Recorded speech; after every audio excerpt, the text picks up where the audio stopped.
Estamos aqui com a Tatiana Guedes, gerente de produto da Invest Smart, aproveitando essa vista maravilhosa que fizemos uma visita ao escritório Invest Smart aqui no Rio de Janeiro, e vamos aproveitar para falar um pouco de como está esse mercado. A gente viu um ano muito difícil, né, Tatiana, para a indústria de fundos, especialmente ali em 23, 24 ainda.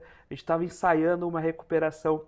Como é que tem sido esse desenvolvimento de novos produtos, especialmente para as assets independentes agora em 2025? Ainda o investidor que está chegando agora, está começando a investir, ainda tem incentivos, espaço para colocar o pezinho nos fundos de investimento? Felipe, essa sua pergunta é muito boa, né? Porque a gente vem de uma indústria que, de certa forma, hoje já é muito mais madura, né, do que quando a gente compara isso há alguns anos atrás, mas ainda tem muitas oportunidades para o nosso investidor. Logicamente, quando a gente olha o mercado como um todo de fundos, tem algumas estratégias que têm sofrido mais, né, que é o caso dos multimercados e dos fundos de investimento em ações. Isso a própria indústria mostra, né, uma queda de captação e também um resgate bastante acentuado, principalmente nas estratégias de multimercado e fundos de investimento em ações durante esse ano, mas o nosso investidor tem olhado muito para a parte de crédito, né?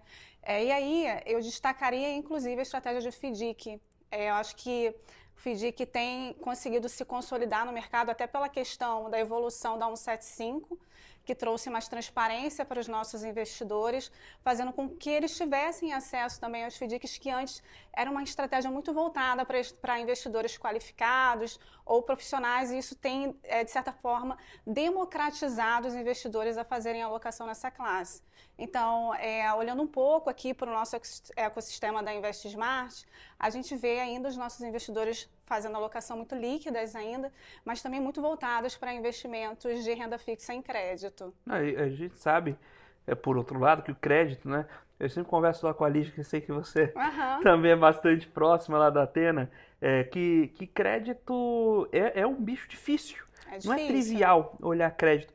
E quando a pessoa física vai buscar investimento em crédito, como ela pode se proteger melhor para não cair na cilada do fácil? Aquela história de que se você é renda fixa, o rendimento vai ser sempre igual, então é fácil, eu vou investir, não preciso me preocupar. E a gente sabe que isso não é verdade. Uhum. Como é que pode preparar ali o investidor, a pessoa física, para olhar crédito de maneira mais saudável?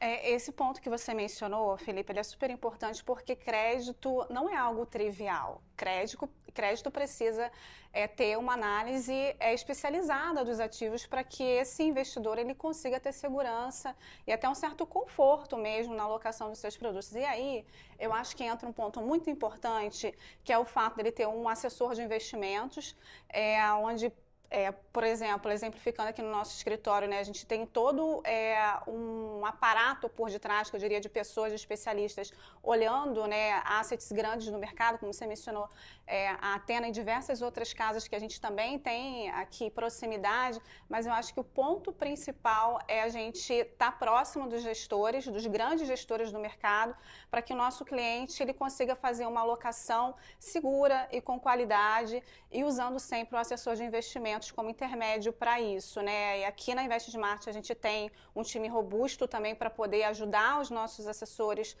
a fazer essa triagem, né, das assets, das grandes assets do mercado. E até porque, Felipe, quando a gente olha o investidor como um todo, né, atualmente aqui no Brasil, o investidor ele está cada vez mais bem informado, entendeu? Então, não é qualquer fundo, ele quer saber das especificidades daquele produto. Então, não é só qualquer fundo, não é qualquer taxa. Então, para isso, entra o papel do assessor de investimentos e também a gente está próximo das grandes casas, né? Porque o crédito, ele precisa ser bem feito, precisa ser bem estudado, precisa ser bem analisado. Então, acho que a grande importância, eu acho que o ponto alto aí nosso e da importância do nosso escritório está próximo das casas para que elas possam ali estar oferecendo produtos de qualidade e a gente também ficar um pouco seguro do que a gente está mostrando para o nosso cliente, E aí né? olhar mais e a fundo mesmo, né? Acho que investir em crédito no papel direto ali Esse para a ponto é pessoa física é importante. complicado, né? A gente sempre fala que, assim, primeiro porque o fundo tem a estratégia muito pulverizada. Isso acho que, voltando aqui a 2023, eu acho que todo mundo aí viu a questão da Americanas, né? O que aconteceu no mercado, teve abertura de spread.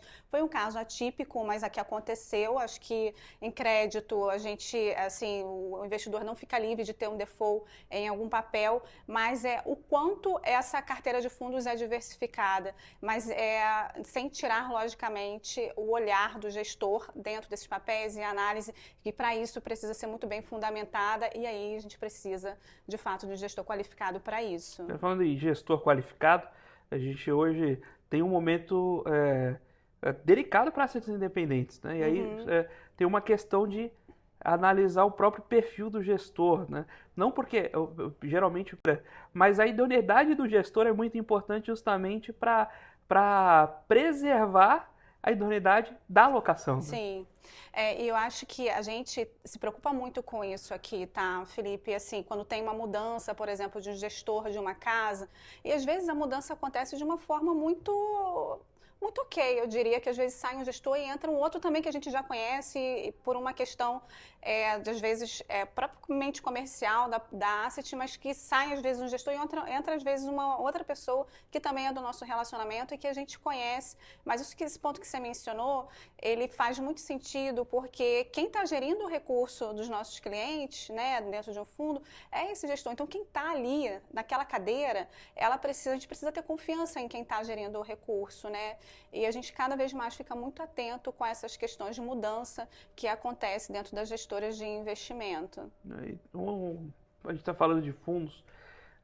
Um produto que se desenvolveu ao longo do tempo foram os fundos de previdência. Eu lembro quando eu cheguei no mercado, previdência era uma caixa preta e geralmente era até curioso porque usualmente você comprava uma rentabilidade fixa dentro do plano, era um outro mundo que foi se desenvolvendo, era um outro bicho.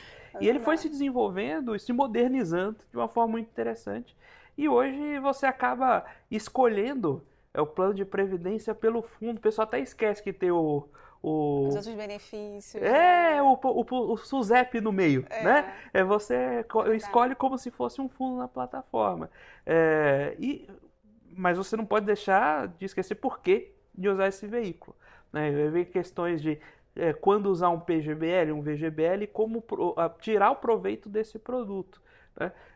Como vocês têm visto o apetite do investidor por ele, tanto dadas as discussões de IOF que tem vindo aí, quanto porque agora a gente está no segundo semestre, a gente sabe que o brasileiro gosta das coisas para a última hora, e agora está todo mundo se programando para tentar pegar aquele benefício fiscal, né, dos 12%. Ou deveria, né? Deixa eu falar, tomar cuidado e falar de aproveitar benefício fiscal, aí daqui a pouco é tributado também. Né? Pois isso aí a gente não tem como prever. Eu espero que não, tá, Felipe? Mas sobre esse ponto é importante falar, gente, porque a gente vive num país, né, onde a população brasileira ela está envelhecendo, né? Ela está cada vez mais envelhecida. E cada vez mais, Felipe, se faz necessário complementos para recursos de aposentadoria, que não somente contar com a aposentadoria com o INSS, né, que a gente conhece como a Previdência Social. Hoje o governo dá incentivos para quem tem previdência privada, que foi, como você bem mencionou, o caso do PGBL.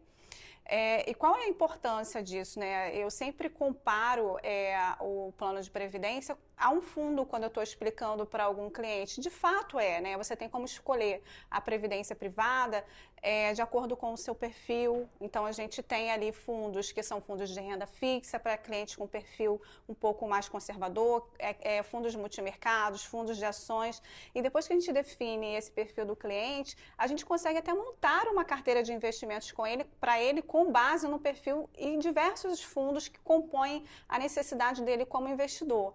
Mas aí existem outros benefícios que somente a Previdência dá, que é o caso dele ter a possibilidade de ter uma dedução fiscal de até 12% da renda bruta dele. Esse valor entra adicionalmente para ele como incentivo fiscal, onde ele tem a possibilidade de pagar menos imposto todos os anos. Isso aí, para quem de fato faz o uso disso ao longo prazo, faz muito sentido.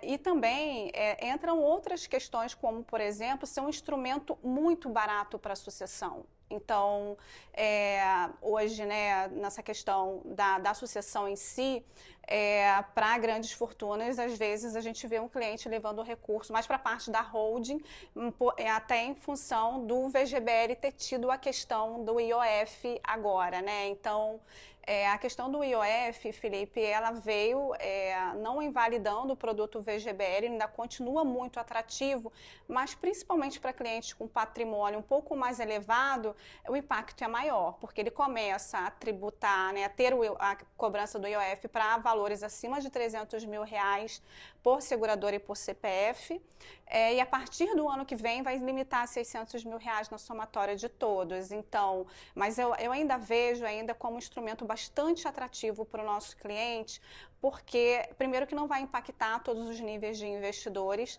e segundo, por ser um investimento que ainda a gente quando consegue, o investidor consegue fazer uma sucessão de forma mais barata. Mas aí eu vou elencar uma terceira questão, né? Que é o fato de dar liquidez também aos beneficiários do patrimônio total do cliente. Então, assim, eu acho que em algum momento da nossa vida a gente conheceu alguém ou teve alguém na família com dificuldades depois do falecimento de alguma pessoa da família para dar liquidez ao patrimônio. Então, a Previdência ela ainda é vista como um investimento que ele consegue fazer através de um fundo, como eu mencionei no início da sua pergunta, e também é uma possibilidade dentro de um patrimônio, às vezes um patrimônio gigante, eu também conseguir dar liquidez a esse beneficiário, porque em média 30 dias esse recurso